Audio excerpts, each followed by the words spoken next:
जो प्रवास सुरू झाला तो नगरसेविकेपासून सुरू झाला, 4 वेळा आमदार आपण राहिलात आणि त्यानंतर आता राज्यमंत्रीपद हे आपल्याला मिळालेलं आहे. मला असं वाटतं की ह्या पदाला तुम्ही डिफाईन केलंय. मधल्या काळामध्ये आम्ही जो काही फरमान पाहिला तुमचा की बैठक लावलेली आहे, मी राज्यमंत्री आहे आणि मी बैठक लावू शकते. मला असं वाटतं की हे तीच व्यक्ती करू शकते की जिचा इतका वास्ट अनुभव आहे आणि हे माधुरी मिसाळच करू शकतात. नमस्कार. सर्वप्रथम तर हा शो ला मी खरंच तुला धन्यवाद देते.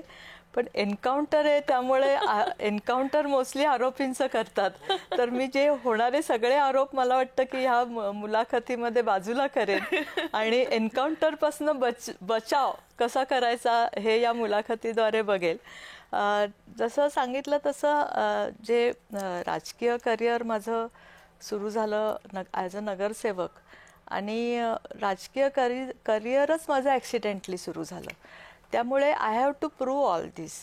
तर त्यामुळं मला प्रत्येक गोष्ट मला प्रूव्ह करायला लागली. माझे मिस्टर 4 वेळा नगरसेवक होते, स्टँडिंग चेअरमन होते आणि ते राजकारण होते आणि त्यांच्यानंतर मी राजकारणात आले.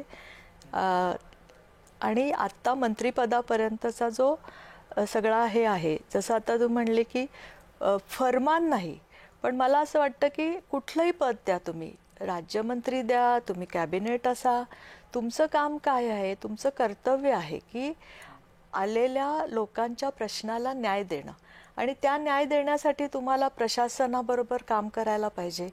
तुम्हाला हक्क किती आहे त्याच्यापेक्षा तुम्ही प्रशासनाला निदान ते काम हलवू शकता एवढं तर तुमच्या हातामध्ये हक्क असतो. आणि त्या दृष्टीने मला असं वाटतं की ते फरमान नाही आणि प्रशासनाने पण मला ह्याच्यामध्ये चांगली साथ दिलेली आहे. पण लोकांनी ते खूप छान पद्धतीने एक्सेप्ट केलं, किंबहुना त्याचं कौतुक झालं.